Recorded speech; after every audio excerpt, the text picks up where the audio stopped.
Bonjour à tous, alors si vous êtes tombé sur cette vidéo, c'est peut-être que vous souffrez d'une maladie de l'œil qui va nécessiter une greffe de cornée. Eh bien ça tombe bien parce que dans ces vidéos, nous allons répondre à toutes les questions que vous vous posez sur cette technique si particulière. Mais avant de commencer, je vous propose de faire quelques petits rappels sur l'anatomie de la cornée. Allez, c'est parti! Alors en fait la cornée c'est vraiment la partie avant de l'œil. Comme vous pouvez voir sur un petit schéma ici, c'est la partie transparente, comme un petit hublot transparent à l'avant de l'œil, qui est la première lentille qui permet de voir. Derrière il y a le cristallin, donc c'est les deux lentilles dans l'œil qui permettent de faire converger les rayons lumineux vers la rétine et donc de permettre la vision. Et c'est la partie sur laquelle on pose une lentille par exemple quand on est myope ou hypermétrope. Et dans cette cornée, et en fait il y a plusieurs couches, il y a 5 couches de la surface, ça s'appelle l'épithélium, à la partie la plus postérieure, donc la plus postérieure c'est à l'intérieur de l'œil, qui s'appelle l'endothélium. Et au milieu, il y a une couche importante qui s'appelle le stroma. Et on peut avoir des atteintes de ces différentes couches, de l'épithélium vers l'endothélium, qui nécessitent parfois d'aller jusqu'à la greffe de cornée si on a une perte de vision.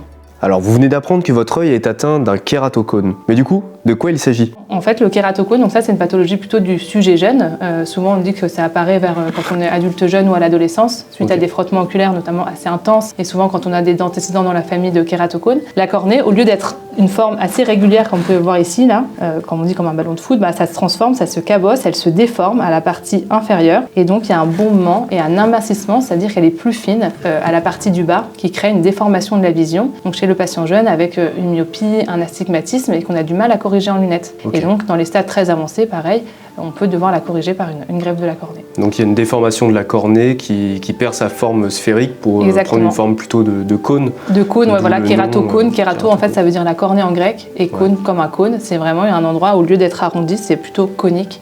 Et ça, on ne peut pas voir avec une cornée qui est irrégulière. Alors maintenant que vous savez tout sur le kératocone, on va s'intéresser à une autre pathologie qui touche la cornée, une maladie héréditaire qui affecte la couche endothéliale de cette cornée. Il s'agit de la maladie de Fuchs. La maladie de Fuchs, à l'inverse du kératocone, c'est plutôt une pathologie du sujet âgé. Alors âgé, on entend plus de 60 ans généralement. Et c'est une maladie de la couche, elle, qui est la plus interne, donc la couche de cellules endothéliales, les couches à l'intérieur de la cornée. Donc la couche la plus profonde de la cornée. C'est exactement ça, oui. Une seule couche de cellules constitue en fait l'endothélium, c'est pas plusieurs couches comme les autres couches de la cornée. Et dans la maladie de Fuchs, on a une perte progressive de cellules endothéliales. Elles servent à quoi? En fait, elles servent à réguler l'hydratation de la cornée. La cornée, c'est comme une éponge. Et alors, voilà, il y a l'éponge qui se gonfle d'eau. Donc, si les cellules endothéliales ne fonctionnent pas, vous avez votre cornée qui gonfle, elle augmente son épaisseur.